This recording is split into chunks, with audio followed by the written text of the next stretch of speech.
Hello, my name is Hayley Matthews, and I want to talk to you a little bit about my teaching and learning philosophy. I say teaching and learning because I was trained to teach through adult education, and we very much steered away from the expert at the front, sharing their great wisdom with the serried ranks who were empty vessels just waiting to be filled. We talked about classrooms being 360 and that we were all learners in that environment, whether we were tutor or learner. We acknowledge that there might actually be somebody who was more expert in our subjects than we were in the class, and that then our role would be to enable them to share what they knew with the other learners and to engage in discussion and learning for ourselves. I do think moving into theological education, I've been much more aware of an objectivist approach to teaching and learning. When I went to Cambridge, I found the teaching and learning style very antiquated, and I think we've inherited that. So I think that's part of it. But I think the other side of it is the fact that theology itself comes from an historical underpinning, which is necessarily positivist.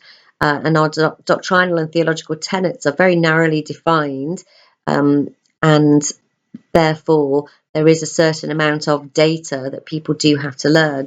I don't like to think of it as hierarchical, however. I like to think of it as going deeper. So perhaps you might do some biblical studies and think about the makeup of the Bible and the scriptures.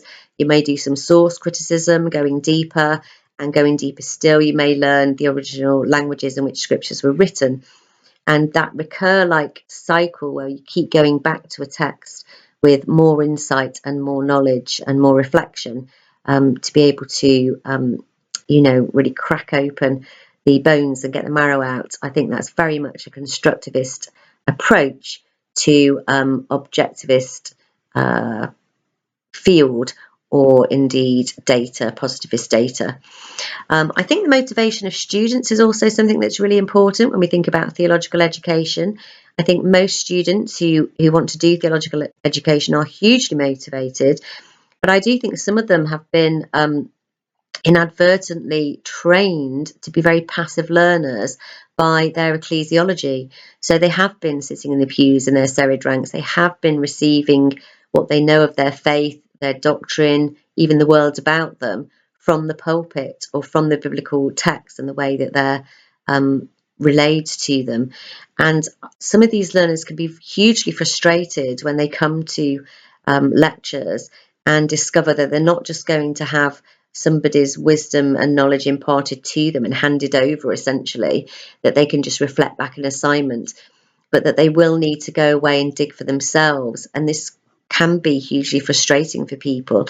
I think it can also be hugely challenging for people who are used to receiving the truth or the facts without question, and suddenly being told that they can go and dig around and coming across things that are, contrary to anything that they've ever heard before.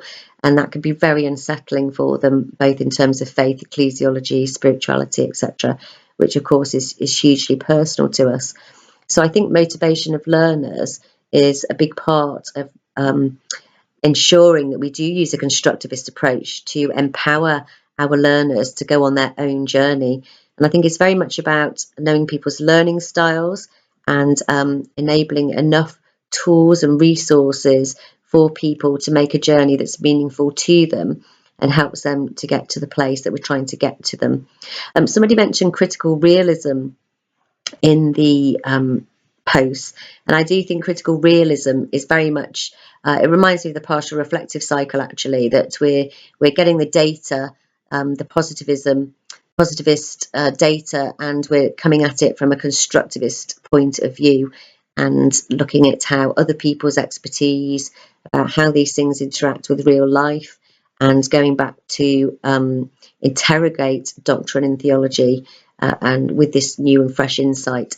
I think that's very much about critical realism and the pastoral reflective cycle. So, yeah, that's interesting. Anyway, that's all I want to say for now, and I look forward to writing more about it in my portfolio.